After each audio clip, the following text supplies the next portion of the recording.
Jotokid présente les noms de fleurs. Le printemps arrive à grands pas. La nature s'éveille. Autour de vous, les fleurs commencent à éclore. Tiens, comment s'appelle cette fleur, qui nous enchante par sa floraison très précoce, aux couleurs toniques dès la fin de l'hiver? C'est le cognacier du Japon. Utilisé comme arbuste ornemental, il donne une magnifique floraison rouge vif, ou rose selon les variétés. Les iris. Les iris se remarquent par leur feuillage dressé, linéaire, graphique et, surtout, une palette de fleurs chatoyantes. Le nom iris désigne la messagère des dieux, personnification de l'arc-en-ciel. Géranium zonal. Le géranium zonal se reconnaît à son port érigé, à son feuillage marqué d'une zone plus sombre et à ses fleurs groupées en boules.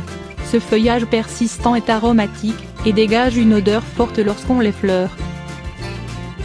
Belle donzeur. La belle donzeur ou dame donzeur, aussi nommée l'ornithogale en ombelle, vient de l'heure à laquelle sa fleur s'épanouit. C'est une petite plante printanière bulbeuse à fleurs blanches. Crocus. Symbole du printemps, les crocus sont des plantes vivaces bulbeuses, rustiques, de petite taille, 15 cm de hauteur en moyenne, qui nous offrent leurs petites fleurs, aux teintes délicates, étonnantes, formant des tapis, chaque année plus abondants.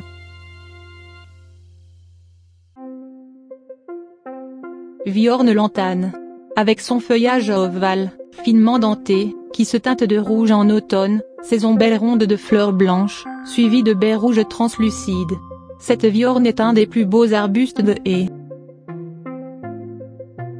L'ail faux poireau, aussi appelé carambole.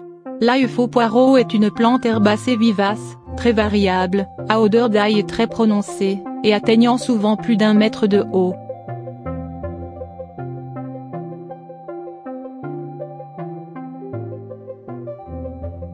Pâquerette pomponnette.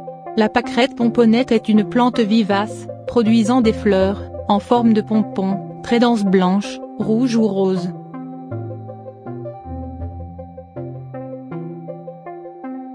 La pâquerette est une plante vivace stolonifère. La pâquerette a la particularité de se fermer la nuit ou bien pendant les averses, voire un peu avant. Ce qui permet dans les campagnes de prédire la pluie légèrement à l'avance. Elle s'ouvre le matin pour s'épanouir au soleil. Le magnolia, ou magnolia à fleurs de lis, est l'une des plantes à fleurs les plus anciennes au monde. Les magnolias sont très appréciés, pour leur magnifique floraison, abondante et grandiose. Leurs opulentes fleurs, irrésistiblement parfumées, sont sans conteste leurs plus bel atout.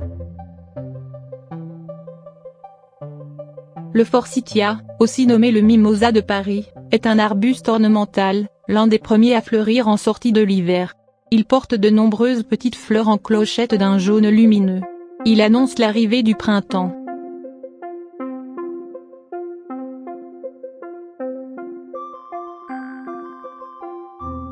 L'oranger trifolié, aussi nommé citronnier épineux, est un arbre originaire de Corée, et du nord de la Chine. La floraison printanière est très élégante. Les fleurs, blanches et odorantes, apparaissent sur le bois nu.